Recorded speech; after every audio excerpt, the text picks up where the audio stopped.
अस्सलाम वालेकुम students, here your instructor Mohammad Irfan Qayyum and welcome to my YouTube channel Success Preacher. आज के इस पर्टिकुलर वीडियो के अंदर हम लोग तीसरा दिन था एमडी कैट के टेस्ट होते हुए 1 सितंबर का जो मॉर्निंग का एमसीक्यू पेपर हुआ उसको हम लोग डिस्कस करेंगे। क्वेश्चन नंबर 1 है, यहाँ पे कहता है कि हमारे पास if the maximum value of n is 4 then the total number of electron will be. यहाँ पे हमारे पास टोटल नंबर ऑफ इलेक्ट्रॉन जो है हमारे पास कितने होंगे।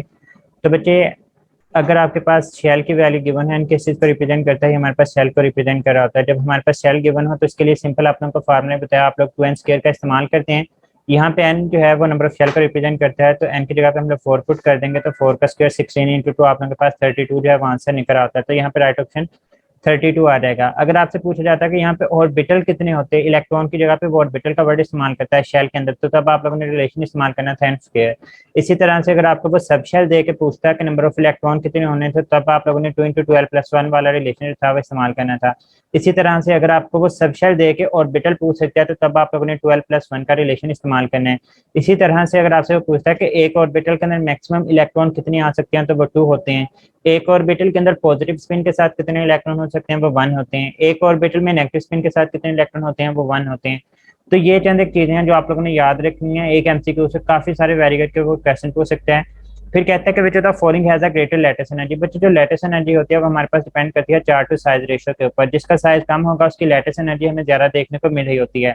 अगर आप लोग देखें lithium fluoride, sodium chloride, potassium bromide और बेडियम आयोडाइड, ये सारे के सारे क्या हैं, हमारे पास ग्रुप 1A के एलिमेंट्स हैं और दूसरी तरफ हमारे पास ग्रुप 7A के एलिमेंट्स मौजूद हैं।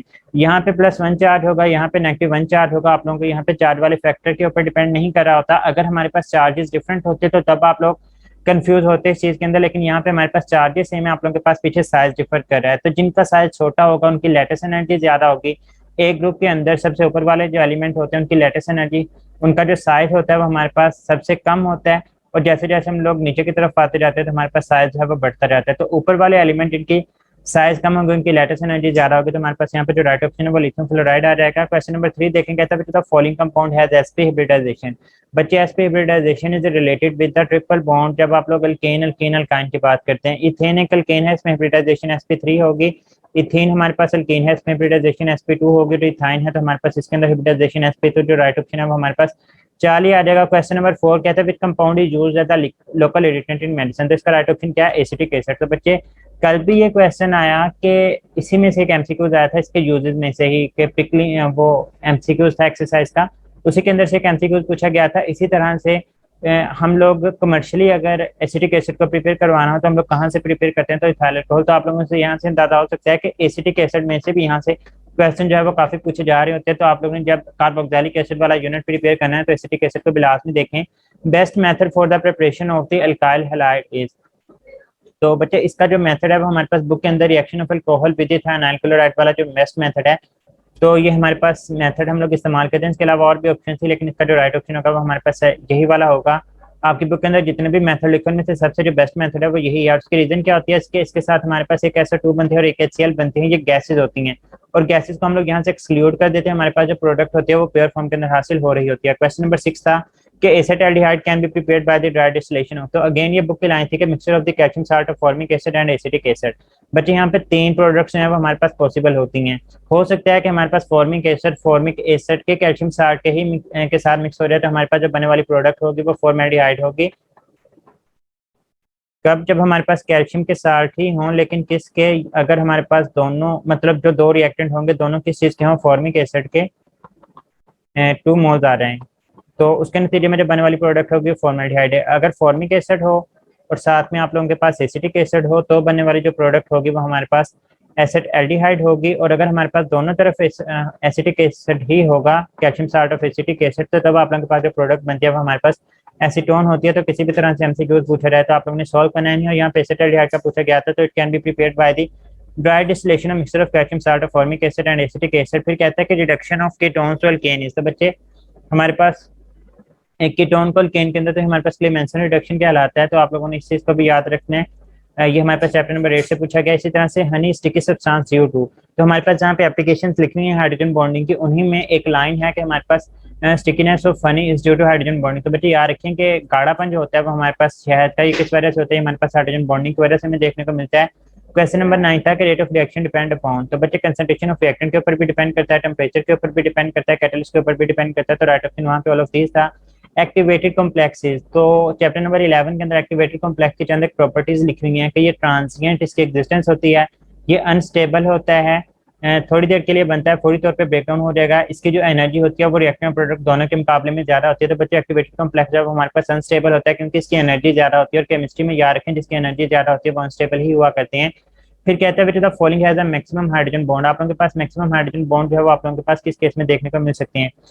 तो बच्चे हमारे पास एक हाइड्रोजन बॉन्ड के लिए 1 lone pair plus hydrogen atom का होना जरूरी होता है, एक हाइड्रोजन एटम का।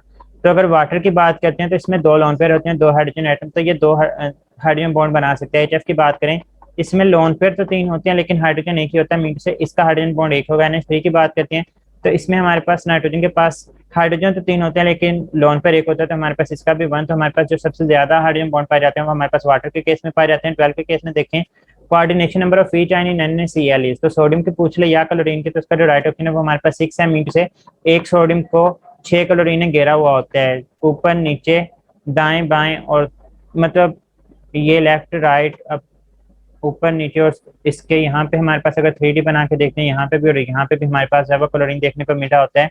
कार्बन इन डायमंड इज, तो बच्चे कार्बन, जब आप लोगों ने डायमंड ऑफ ग्रेफाइट वाला क्वेश्चन भी किया था FSC के अंदर तो वहाँ पे पढ़ा था कि कार्बन डायमंड के केस में जब हमारे पास चारों तरफ टेट्राहेड्रली बॉन्ड होता है तो यहाँ पे हमारे पास कौन सी हाइब्रिडाइजेशन होती है, sp3 हाइब्रिडाइजेशन हमें देखने को मिलती है। उसके बाद था कि नेसर to the hybridisation of SO sulphur is, तो बच्चे SO2 को हम लोग किस तरह से, ये हमारे पास इसका स्ट्रक्चर है। हाइब्रिडाइजेशन का फार्मूला क्या होता है, lone pair plus sigma bond, तो यहाँ पे लोन पेयर कितने हमारे पास, लोन पेयर यहाँ पे एक मौजूद है प्लस सिग्मा बॉन्ड एक, यहाँ पे सिग्मा बॉन्ड होगा एक यहाँ पे, तो 2 सिग्मा बॉन्ड है, तो यहाँ पे आंसर 3 आता है। जब आंसर 3 आया तो sp2 हाइब्रिडाइजेशन होती है, आंसर 2 होता है तो sp, और अगर आंसर 4 होता है तो sp3 हाइब्रिडाइजेशन होनी थी। Alpha particles has the same electron as, बच्चे अल्फा पार्टिकल बोलते किसको है, हीलियम न्यूक्लियाई को, और हीलियम न्यूक्लियाई के अंदर हमारे पास नंबर ऑफ इलेक्ट्रॉन 0 होते हैं।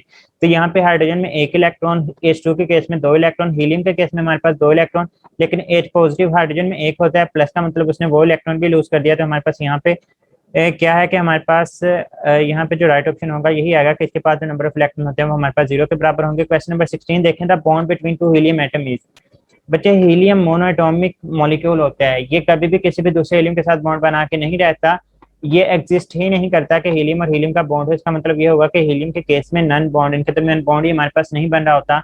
If the value of A and B is 0 for the gases, तो बच्चे A और B ये बेसिकली वंडरवाल ने जो इक्वेशन दी थी, अगर हम लोग वहाँ पे A और B की वैल्यू पुट कर देते हैं तो हमारे पास पीछे PV is equal to nRT वाली इक्वेशन ही आ जाती है।